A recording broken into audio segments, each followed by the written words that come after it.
বান্দা যখন সিজদায় পড়ে যখন চোখের পানি ফেলে ফেলে কান্না করে, আল্লাহ পাক বলেন তুই যখন সিজদায় পড়ে যাস আমি আল্লাহ পাক তোর সবচেয়ে নিকটবর্তী হয়ে যাই, আমার কুদরতি দুটি কদম খানা তোর কপালের নিচে আমি আল্লাহ পাক ঠেকায়া দে। নবীজি কাবা শরীফের পাশে একদিন তিনি নামাজে রত ছিলেন, তখন একজন কাফের সে নবীজির কাছে গিয়ে দাঁড়ালেন।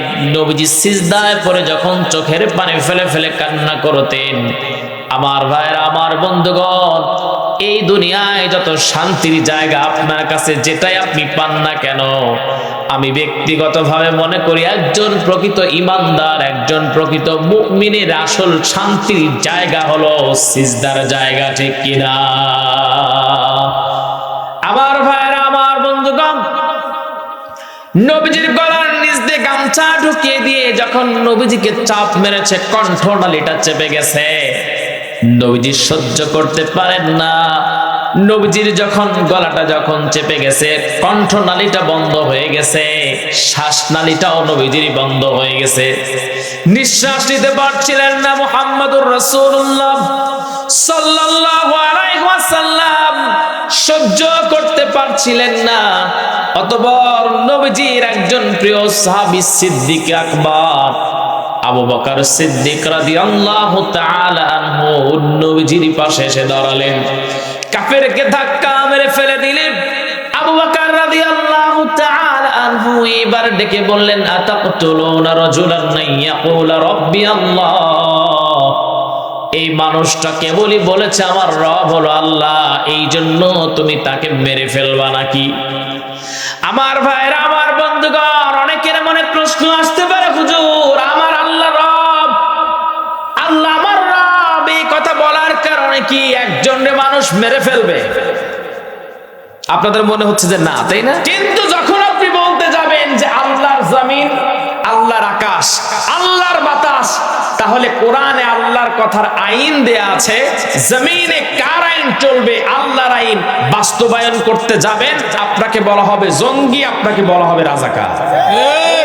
যখন আবু বকর ডেকে বললেন তাকে তুমি মেরে ফেলবে নাকি, এই যখন মক্কার অবস্থান পরিস্থিতি, তখন আল্লাহ পাক আয়াত নাজিল করলেন, এই সূরাটা নাজিল করলেন, ইন্নাল্লাযীনা ইয়াতলুনা কিতাবাল্লাহি ওয়া আকামুস সালাত ওয়া আনফাকু মিম্মা রাযাকনাহুম সিররাও ওয়া আলানিয়াতান ইয়ারজুনা তিজারাতান লান তাবুর। সবাই বলে আল্লাহু আকবার।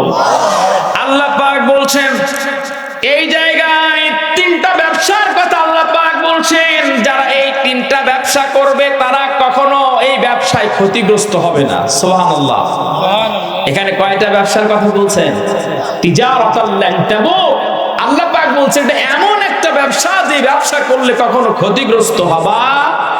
ব্যবসার শর্ত হলো যে ব্যবসায় শুধু লাভ আছে এটা আসলে ব্যবসা না।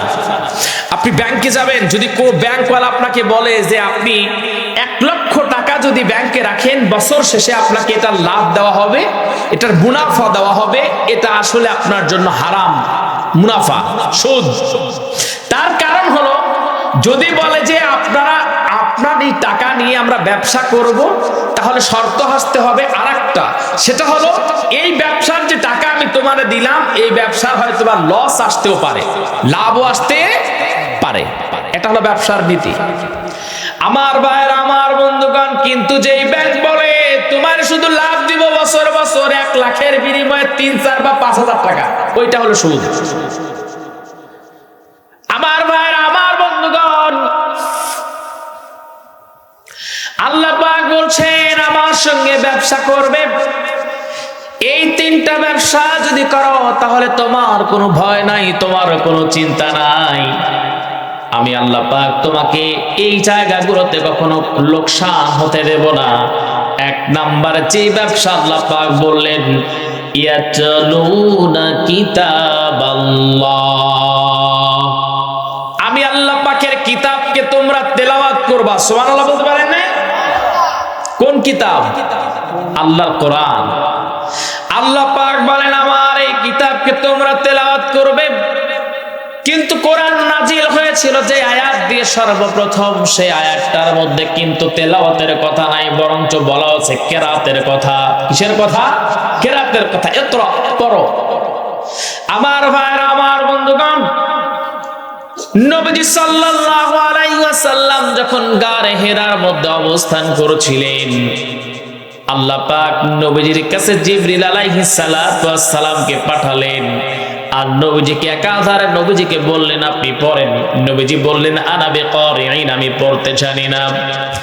অতঃপর আল্লাহ পাক জিবরিলের মারফতে যখন আলিঙ্গন করলেন, সংক্ষেপে বলছি, নবীজি তখন পড়তে লাগলেন। যখন বললেন নবীজি পড়তে লাগলেন ইকরা বিসমি রাব্বিকাল্লাযী খালাক খালাকাল ইনসানা মিন আলাক ইকরা ওয়া রাব্বুকাল আকরামুল্লাযী আল্লামা বিল কলম।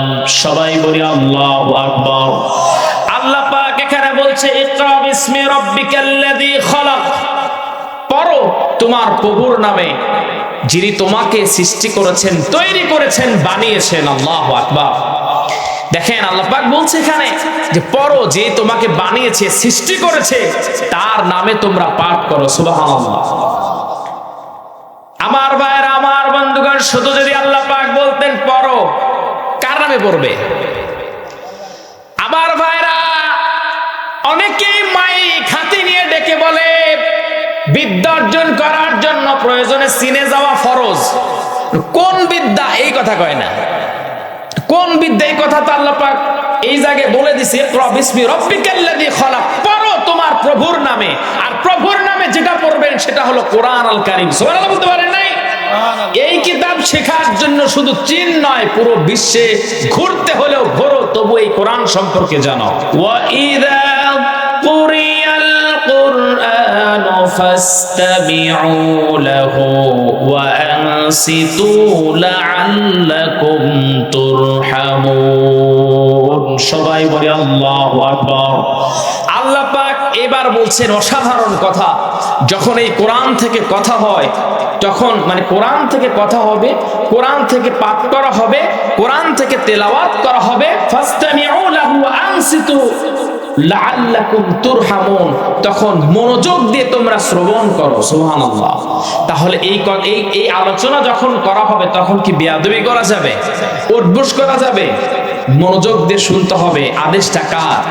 সবাই কোন কার? কি একটা কষ্টের কথা বলবো, আমাদের প্রোগ্রামগুলোতে লেখা থাকে তাফসির প্রোগ্রাম। এই তাফসির প্রোগ্রামের উদ্দেশ্য হলো কোরআন থেকে তাফসির করে ব্যাখ্যা করে কথা বলা।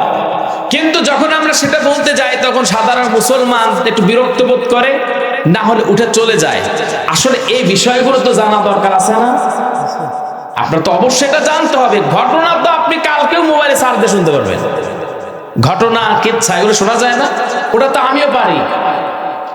আমার ভাই, আমার বন্ধুগণ, এইবার আল্লাহ পাক বলছেন তোমরা মনোযোগ দিয়ে তোমরা এই আলোচনাগুলো শুনবে, কোরআন তেলাওয়াত তোমরা শ্রবণ করবে। কিন্তু যারা কোরআনের মধ্যে বাধা সৃষ্টি করে, যারা মানুষকে মনোযোগ দিয়ে শুনতে দেয় না, এরা হলো আবু জেহেলের উত্তরসূরি। ঠিক কিনা? কোরআনের কথা যখন হয় তখন মনোযোগ দিয়ে শুনবা। এই কথা কার? একটু জোরে বলেন কার? আল্লাহ। তাহলে এই কথা যখন বলতে গেলে কেউ যদি বাধা সৃষ্টি করে, সে হলো আবু জেহেলের নাতিপুতি। তার কারণ আবু জেহেল এই কথা বলেছিল।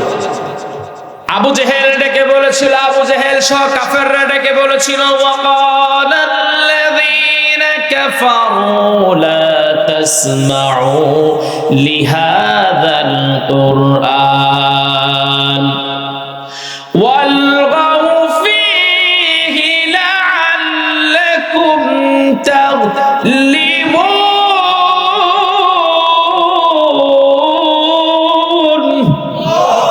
আল্লাহ পাক বলেন কাফেররা তখন ডেকে বলেছিল ওয়াকালাল্লাযীনা কাফারু লা তাসমাউ লিহাযাল কুরআন, এই কোরআনটাকে বন্ধ করে দাও, যেন কেউ শুনতে না পায়, তার কারণটা হলো এই কোরআন একটা এমন একটা কিতাব, যে কিতাব পড়লে যেমন ঈমানটা বেড়ে যায়। ইন্নামাল মুমিনুনা আল্লাযীনা ইযা যুকিরাল্লাহু ওয়াজিলাত কুলুবুহুম ওয়া ইযা তুলিয়াত আলাইহিম আয়াতুহু زادتهم إيمانا وعلى ربهم يتوكلون সবাই বলে আল্লাহু আকবার। আল্লাহ পাক বলছেন যখন মুমিনদের ঈমানের ব্যাটারি দুর্বল হয়, জাদাতহুম ঈমানা, তারা যদি কোরআন তেলাওয়াত যদি পড়ে, কোরআন যদি তেলাওয়াত করে অথবা যদি কোরআন তেলাওয়াত শুনে, জাদাতহুম ঈমানা, ঈমানের ব্যাটারিটা আল্লাহ পাক ফুল চার্জ করে দেন। সুবহানাল্লাহ। আমার ভাইরা, আমার বন্ধুগণ, এই জন্য কাফেররা বলেছিল এই কোরআনটা যেন কেউ শুনতে না পারে, কেউ যেন পড়তে না পারে। আমার কথা বুঝতে পারছেন? কারণ কোরআন যদি শোনে তাহলে তার ঈমানটা বেড়ে যাবে, অথবা সে হেদায়েত প্রাপ্ত হতে পারে। এই জন্য কাফের